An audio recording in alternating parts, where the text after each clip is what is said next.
A place for quality education, where success is our greatest tradition.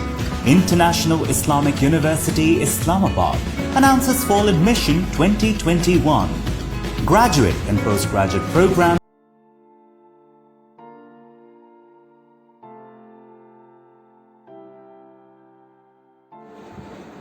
अस्सलाम वालेकुम नाजरीन, IIUI events की YouTube channel की तरफ से मैं हूं आपका मेज़बान मोहम्मद वलीद।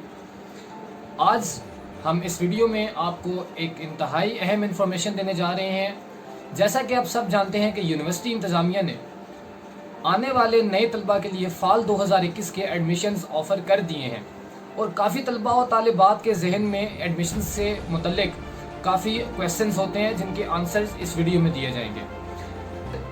किन किन डिपार्टमेंट्स में किन किन फैकल्टीज़ में एडमिशन्स को ऑफ़र किया गया है और उनका फ़ीस स्ट्रक्चर क्या है और आप उनमें अप्लाई करने का क्राइटेरिया क्या है और कैसे कर सकते हैं, इन सब की इन्फॉर्मेशन आपको इस वीडियो में दी जाएगी।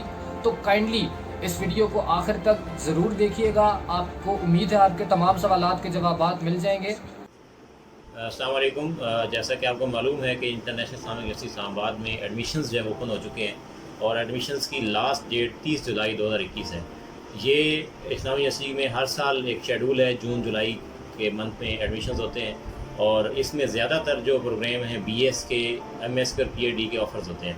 इसके अलावा इस्लामी यूनिवर्सिटी में एडमिशन्स है वो दिसंबर के मंथ में होते हैं, लेकिन दिसंबर के मंथ में मोस्टली ज़्यादातर PhD और MS के प्रोग्राम ऑफ़र होते हैं।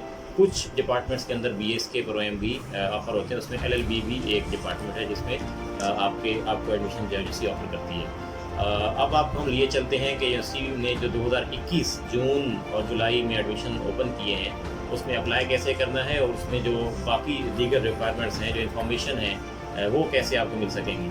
तो आइए आपको लिए चलते हैं हम डायरेक्ट यूनिवर्सिटी की वेबसाइट पे।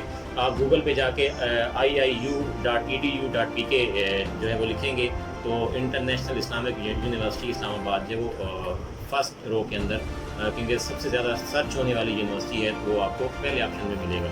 जैसे ही आप उसको राइट क्लिक करेंगे तो यूनिवर्सिटी की वेबसाइट ओपन होगी और यूनिवर्सिटी की साइट ओपन करने के बाद आपको जो यूनिवर्सिटी की वेबसाइट है उसके राइट साइड पे जो है टॉप बिलो द लाइन है बिल्कुल एडमिशन्स वो मिलेंगे, एडमिशन ऑफर्ड। उसी जहाँ पे एडमिशन ऑफर्ड की आपको सीरीज़ नज़र आ रही है, एक कॉलम नज़र आ रहा है, वहीं पे नीचे लिखा हुआ है प्रोग्राम ऑफर्ड और साथ टेस्ट शेड्यूल और उसी के साथ नीचे एक ऑप्शन है अप्लाई ऑनलाइन। तो सबसे पहले हम आपको लिए चलते हैं कि जो प्रोग्राम जिसने ऑफ़र किए हैं वो कौन कौन से हैं और उसकी रिक्वायरमेंट क्या है और किस तरीके से आप एलिजिबल होंगे, क्या वो क्राइटेरिया है जो यूनिवर्सिटी ने सेट किया है ताकि आप यूनिवर्सिटी में BS, MS या PhD के लिए एलिजिबल करार दिए जा सकें। तो ये आपको पूरा एक कॉलम नज़र आ रहे हैं जिसमें एक साइड पे प्रोग्राम है, फिर ऑफर्ड प्रोग्राम है जिसमें मेल और फीमेल का ऑप्शन है। कुछ प्रोग्राम स्पेसिफिकली मेल के लिए ऑफ़र किए गए हैं, कुछ फीमेल्स के लिए, और जो प्रोग्राम बोथ मेल और फीमेल के लिए ऑफ़र किए गए हैं उसमें दोनों मेल एंड फीमेल का ऑप्शन लिखा हुआ होगा। जिसमें सिर्फ मेल का ऑप्शन लिखा होगा वो सिर्फ मेल के लिए ऑफ़र किए गए हैं और जिसमें सिर्फ फीमेल का ऑप्शन लिखा हुआ आ रहा होगा वो सिर्फ फीमेल के प्रोग्राम है। उसके बाद इसी जो है वो आगे चल के आप देखते हैं कि एलिजिबिलिटी क्राइटेरिया लिखा हुआ है। इसमें एलिजिबल आप कैसे हैं, क्या क्या रिक्वायरमेंट्स हैं, वो आपको हर डिपार्टमेंट की अलग अलग नज़र आएंगी। जिस डिपार्टमेंट में आपने अप्लाई करना है आप उसी डिपार्टमेंट को नीचे सीरीज़ में जाके ओपन करेंगे, देखेंगे तो आपको उसका एलिजिबिलिटी क्राइटेरिया जो नज़र आ जाएगा। इसी के साथ नेक्स्ट जो कॉलम है एलिजिबिलिटी क्राइटेरिया के साथ वो अप्लाई की लास्ट डेट का है कि आप लास्ट डेट क्या है उस प्रोग्राम के अप्लाई करने की। तो ऑलमोस्ट तकरीबन यूनिवर्सिटी के जितने भी एडमिशन्स हैं उनकी लास्ट डेट 30 जुलाई ही है। उसके बाद बिल्कुल लास्ट एंड पे जो कॉलम है उसके अंदर आपको नज़र आता है कि टेस्ट या इंटरव्यू डेट जो है वो क्या है। ज़ाहिर है BS के जो प्रोग्राम है जो ऑफ़र किए यूनिवर्सिटी ने उसमें ओनली टेस्ट होता है, उसमें इंटरव्यू नहीं होता, और जो MS या PhD के प्रोग्राम है उसके अंदर टेस्ट भी होता है और इंटरव्यू भी दोनों कंडक्ट किए जाते हैं। तो इसके बाद हम आपको लिए चलते हैं इसी कॉलम में आप रहें, इसी में जहाँ पे आपको प्रोग्राम ऑफ़र का जो है वो कॉलम मिल रहा है उसी के साथ आपको फ़ी शेड्यूल भी नज़र आ रहा है और स्कॉलरशिप भी नज़र आ रहा है, डाउनलोड्स का ऑप्शन भी मौजूद है और फर्दर इन्फॉर्मेशन के लिए यूनिवर्सिटी ने कॉन्टैक्ट का ऑप्शन भी दिया हुआ है। आप फ़ी शेड्यूल के अंदर अगर जाना चाहते हैं, आप अपने डिपार्टमेंट का फ़ी स्ट्रक्चर जो है वो देखना चाहते हैं तो आप क्लिक करेंगे फ़ी शेड्यूल के ऊपर तो आपको फ़ी शेड्यूल तमाम डिपार्टमेंट्स का जो है वो ओपन नज़र आएगा। आपने जिस डिपार्टमेंट में अप्लाई किया है उसमें एडमिशन की फ़ी क्या है वो आपको लिखी नज़र आएगी। उसके साथ साथ पर सेमेस्टर फ़ीस क्या है वो आपको नज़र आएगी, और पहले सेमेस्टर की फ़ी क्या है वो आपको नज़र आएगी। ज़ाहिर है पहले सेमेस्टर के अंदर बहुत सारी दीगर जो यूनिवर्सिटी की फ़ीसेज़ हैं वो भी इंक्लूड होती हैं। उसके बाद जो दीगर सेमेस्टर होते हैं उसके अंदर वो फ़ीसेज़ इंक्लूड नहीं होती, इसलिए बाकी सेमेस्टर में रिमेनिंग सेमेस्टर्स के अंदर आपकी फ़ीस ज़रा कम हो जाती है। इसी फ़ीस शेड्यूल के अंदर ही आपको हॉस्टल्स की फ़ीस का भी कॉलम दिया गया है। अब हॉस्टल का क्राइटेरिया या हॉस्टल की जो फ़ी है वो तब आप उस ऑप्शन पे जाएंगे या आपको तब वो चालान मिलेगा, जनरेट होगा, जब आप हॉस्टल के लिए एलिजिबल होंगे या जब आपको यूनिवर्सिटी हॉस्टल के लिए ऑफ़र करेगी। आप पहले सेमेस्टर के स्टूडेंट हैं तो कभी भी यूनिवर्सिटी के अंदर क्योंकि हॉस्टल्स कम हैं तो आप हॉस्टल के लिए अप्लाई नहीं कर सकते। अलबत्ता जो यूनिवर्सिटी का फ़ी शेड्यूल है वो भी आपको ऑटोमेटिक जनरेटेड एक स्लिप मिलेगी जब आप ऑनलाइन अप्लाई करेंगे, ऑनलाइन जो फॉर्म है वो फिल करेंगे।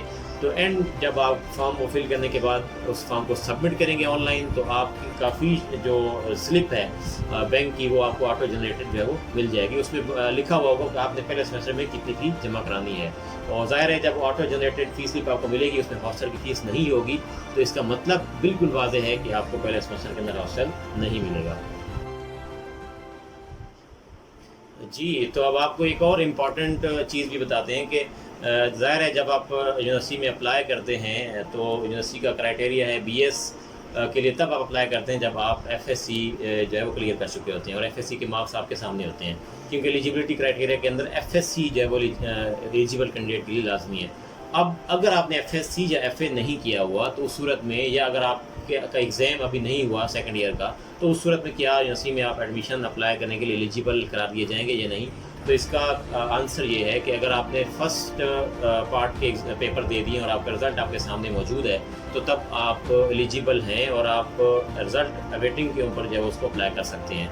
और अगर आपने फ़र्स्ट ईयर और सेकंड ईयर दोनों के एग्ज़ाम इकट्ठे दिए हैं तो तब भी आप रिज़ल्ट अवेटिंग के ऊपर जो है वो अप्लाई कर सकते हैं, और आप जो वहाँ पे ऑनलाइन आप अप्लाई कर रहे हैं वहाँ पे मैट्रिक के जो है वो नंबर्स आपको वहाँ पे अपने इनपुट करेंगे। इसी के साथ साथ जिन लोगों का क्राइटेरिया, ज़ाहिर है हर डिपार्टमेंट का अपना अपना क्राइटेरिया है, और किसी डिपार्टमेंट में आपको 60% मार्क्स चाहिए, किसी में आपको 50% चाहिए, किसी में इससे भी बिलो या इससे हाई जो है वो अप्लाई करने के लिए चाहिए। तो वो उस वक्त आप ये क्राइटेरिया फुलफिल करेंगे जब आपका फाइनल रिज़ल्ट यूनिवर्सिटी के अंदर सबमिट होगा। अगर आपका FSC का रिज़ल्ट अभी सबमिट नहीं हुआ तो जब आप यूनिवर्सिटी में टेस्ट दे देंगे और यूनिवर्सिटी में जो रेशो मौजूद है मुख्तलिफ डिपार्टमेंट्स की, जो आपने स्क्रीन में देखी भी है 60-40 की, यानी 60% जो है वो आपका जो टेस्ट है यूनिवर्सिटी का और 40% जो आपके डिग्री है उसके मार्क्स जो है वो कंसिडर किए जाएंगे। तो ये जो 60% आपको यूनिवर्सिटी का टेस्ट है, यूनिवर्सिटी आपको 60% मार्क्स जो एलिजिबल है कैंडिडेट वो काउंट कर लेगी, और अगर आपका रिज़ल्ट अभी नहीं आया तो शुमार नहीं किए जाएंगे, और अगर आपका रिज़ल्ट आ चुका है तो 40% वो क्राइटेरिया भी आपका साथ में शुमार किया जाएगा। और अगर फाइनल यूनिवर्सिटी जब आपका मेरिट बनाने जा रही है उस वक्त तब आपका सेकेंड ईयर का रिज़ल्ट सबमिट नहीं हुआ तो तब आपका 60% जो आप टेस्ट दे चुके हैं वो तो कंसिडर हो जाएगा अल्टीमेटली।